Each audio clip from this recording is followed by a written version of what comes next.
Oi, aqui é o professor Fernando e o vídeo de agora é sobre bandeirantismo.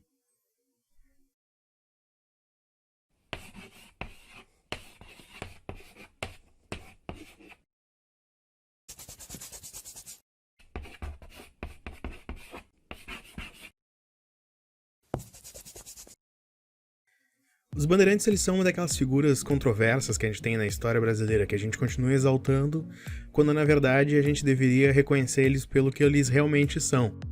Então, esses carinhas vieram de São Paulo. Na época, São Paulo era uma região que não estava bem desenvolvida. Lembre-se daquela aula que eu falei sobre a plantação de cana-de-açúcar com mão de obra escrava.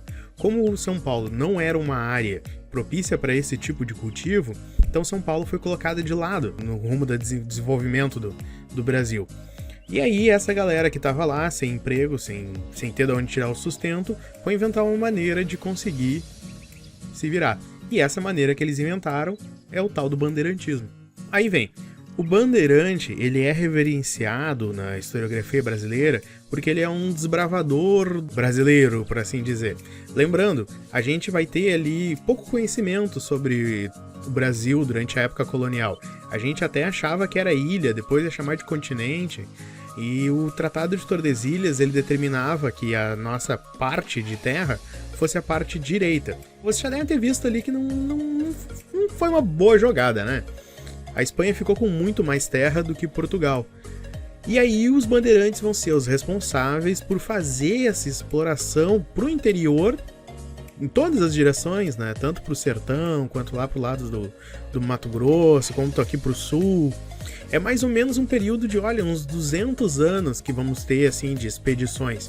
Algumas até são financiadas pelo próprio governo.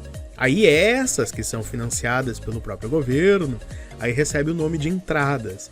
Mas a gente vai falar aqui mais do bandeirante mesmo, que é aquele paulista que saiu de lá com uma mão na frente e outra atrás para invadir o interior do Brasil, assim, na busca de riquezas ou qualquer coisa que tivesse algum valor comercial. Como é que a gente vai ter o início, assim, dessa atividade? A gente vai ter um negócio começando lá por 1578, quando o rei de Portugal morre e não tinha herdeiro para deixar no lugar dele. E aí, se fosse procurar, assim, a linhagem direta mais próxima, a gente ia encontrar na Espanha. E aí, eis que acabou, né, que o Felipe II, o rei da Espanha, vai acabar sendo, por um certo período, o rei do Brasil também, porque ele era o rei de Portugal. Então, nesse momento, assim, o monarca espanhol, ele pegou e permitiu que os portugueses explorassem para além do Tratado de Tordesilhas. Afinal, era tudo um país. Ele não deu muita bola, assim, para ficar se metendo nos assuntos portugueses, deixou que os seus súditos portugueses continuassem no negócio da África, buscando escravos, com as rotas comerciais, até tentou fazer uma exploração espanhola ali, seguindo as mesmas rotas portuguesas. Mas o único problema que a gente vai ver mesmo nesse período é que quando a Espanha passa a governar o Brasil, no caso, quando a Espanha também está governando Portugal, os inimigos da Espanha passam a ser os inimigos de Portugal e, consequentemente, os inimigos do Brasil. A gente vai ter uma invasão holandesa no Nordeste. Os holandeses, eles vão ficar aqui por um período de 25 anos, se eu não me recordo, posso estar falando bobagem. Mas eles vão acabar indo embora, obviamente, quando a coroa se restabelece. A gente vai ter um restabelecimento ali da coroa portuguesa. E aí, neste período, a gente vai ter os holandeses indo embora do Brasil, só que a gente vai ter um problemão enorme, que é justamente eles indo embora com o segredo da plantação de cana-de-açúcar. É por um lado, assim, um problema enorme que não vai ser neste momento para os portugueses que eles vão ter que lidar. Eles vão ter que lidar mais adiante.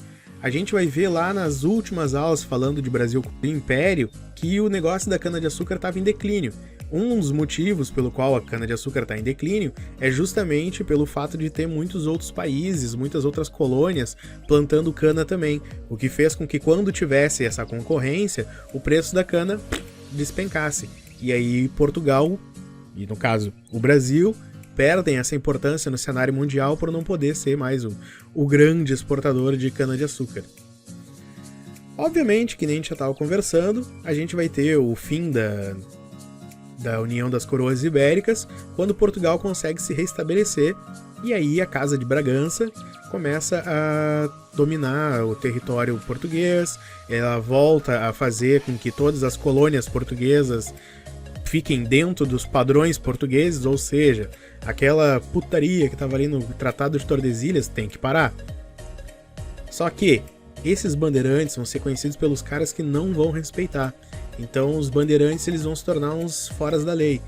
Lembra que no início da aula eu falei ali que os bandeirantes eles são uma figura controversa, que a gente glorifica eles? Pois é, por um lado eles são glorificados por serem os bravadores do território brasileiro, mas agora, que nem a gente vai ver nas atividades que eles faziam desbravando o território brasileiro, a gente vai ver que eles têm um papel muito mais de vilão do que de mocinho. É verdade. Quer dizer, às vezes não.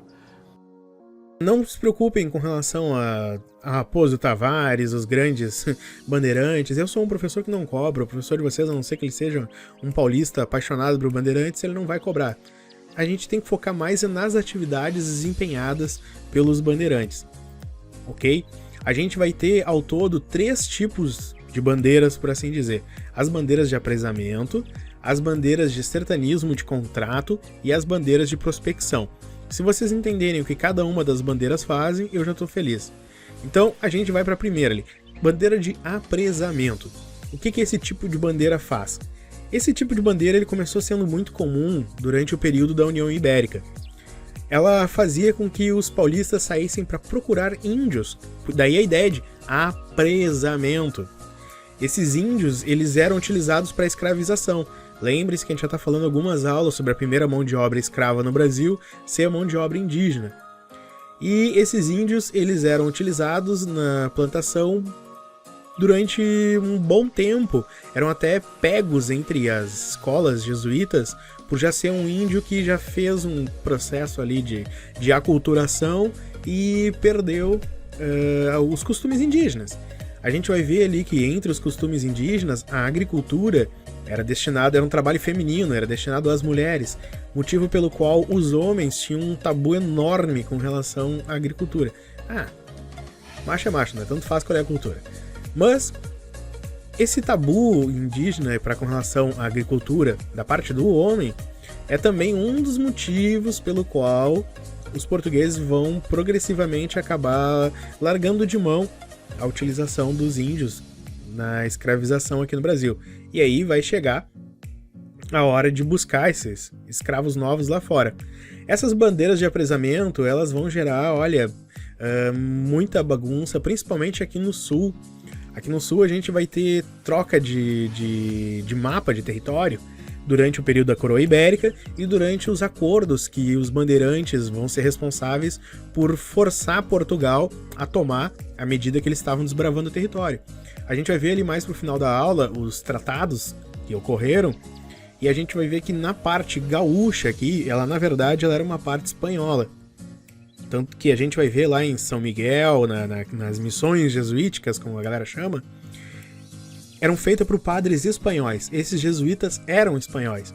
E aí vem os paulistas para buscar índio entre esses padres espanhóis, o que podemos dizer que gera um incidente internacional. Por isso que durante algumas dessas brigas para decidir um tratado novo, o território que pertencia aos jesuítas vai passar para os portugueses. E aí os paulistas vão cair com as duas mãos lá para pegar justamente esses índios que estão lá no território e vai gerar o que a gente conhece como guerras guaraníticas. Justamente porque os índios se recusavam a deixar a área. Até que depois de muito perrengue, os espanhóis realmente vão ceder mão da área, até porque a área não pertencia mais a eles, certo? A segunda que a gente tem é a sertanismo de contrato. O sertanismo de contrato ele vai ser mais comum depois da proibição da escravização indígena. Esses sertanistas eles eram empregados principalmente para fazer guerra contra as tribos indígenas hostis. Lembrando, né? A guerra justa. Quem não se adequava, quem não acabava submetendo-se ao processo de catequização, sofria uma guerra justa. E também para caçar escravos fugitivos, escravos africanos no caso. Principalmente eles vão ser os caras responsáveis por derrubar quilombos. Obviamente, o senhor de engenho ali, o senhor de escravos, ele tinha alguns assalariados ali que trabalhavam para ele para manter a ordem. Então, se os escravos acabavam fugindo e montando um quilombo, tu precisava de uma força, vou chamar de paramilitar maior para derrubar o quilombo. Aí entra o Bandeirante de novo. Então, mais uma coisa para mostrar como o Bandeirante não era tão mocinho assim como a galera gosta de exaltar. Por fim, a gente vai ter a última bandeira que, olha, é a mais tranquila das duas ali, que a gente já viu até agora. Das três, no caso, né? É a bandeira de prospecção. O que essa bandeira vai fazer? A bandeira de prospecção, ela sai de São Paulo com destino ao interior do Brasil para prospectar. Estranho, né? Para procurar qualquer coisa que fosse de valor comercial. Pedras preciosas, ouro, prata. Vão ser eles os responsáveis por encontrar algumas das primeiras jazidas de ouro em território brasileiro. Não vão ser responsáveis por descobrir o ouro na região das Gerais, tá? Mas eles também tinham uma predileção aqui pelo sul. Aqui no Rio Grande do Sul tinha muitas cabeças de gado que foram trazidas pelos espanhóis lá nos 1500, no início da colonização ali. E aí essas cabeças de gado, quando eles encontraram as planícies aqui gaúcha, eles encontraram um terreno bom para poder plantar. Eu ia dizer plantar gado. Ai, que burro, dá 0 pra ele. Eles encontravam um terreno bom para fazer a criação de gado. Então eles acabavam largando o gado e ele crescia selvagem.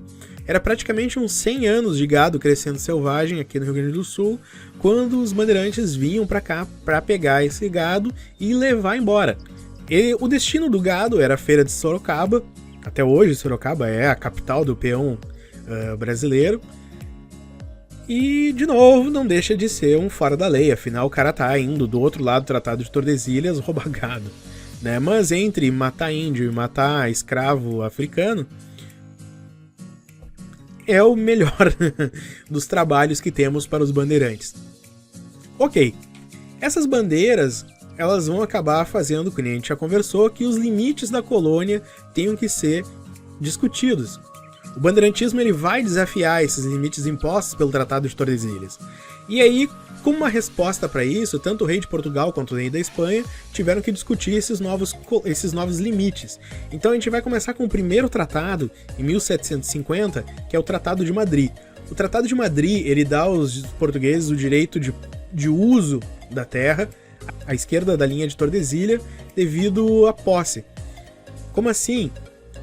Os portugueses alegam que eles estão fazendo uso dessa terra para gerar sustento e aí por isso eles deveriam ficar. Aí com esse tratado vai vir para o mapa brasileiro regiões como, por exemplo, a Amazônia, o Mato Grosso. Não satisfeito ainda com as incursões dos bandeirantes, a gente vai ter em 1777 um outro tratado discutido. Aí é a vez do Tratado de Santo Ildefonso. O Tratado de Santo Ildefonso ele discutia que a Espanha deveria ficar com as colônias de Sacramento e os Sete Povos. Em contrapartida, Portugal vai tomar conta da ilha de Santa Catarina e parte do Rio Grande do Sul. Já estão chegando para o sul para formar o mapa brasileiro como a gente conhece. Somente em 1801 a gente vai ter o Tratado de Badajoz, que vai entregar a região dos Sete Povos das Missões aos portugueses, com a obrigação da saída justamente dos portugueses da colônia de Sacramento, que era no Uruguai. Por que isso acabou sendo discutido dessa forma? Os portugueses eles vão se assentar do outro lado do Rio da Prata, que é o rio que faz divisa com o Uruguai, com a Argentina. Ele era o rio por onde escoava a extração de prata dos espanhóis lá da Argentina. Os portugueses eles estavam tomando conta do outro lado do rio na esperança de encontrar prata também para eles. Aí com esse tratado, troca de lado. Justamente os espanhóis queriam ficar com o lado deles do rio para continuar escoando a prata, afinal era para aquele lado que a prata estava, e os portugueses ganham finalmente a colônia de Sacramento. É aí que gera as tais guerras guaraníticas. É nessas guerras que vai acabar surgindo o herói Sepete Araju, que vai ser famoso pela defesa do colégio guaranítico, aonde ele foi ensinado. Então, para finalizar a aula, eu quero que vocês foquem principalmente nas atividades desenvolvidas pelos bandeirantes, para que vocês consigam entender por que eles são, ao mesmo tempo desbravadores do território brasileiro, devemos reconhecer isso, e por outro lado, são vilões, uma vez que eles faziam atividades terríveis, que era caçar índio e caçar africanos em território brasileiro, certo? Temos que parar de ver coisas como essa na historiografia brasileira e de exaltar aquilo que a gente quer enxergar de certo e esquecer o que a gente tem que ver de errado. Tá, povo? Dúvidas? Coloquem embaixo. Era isso.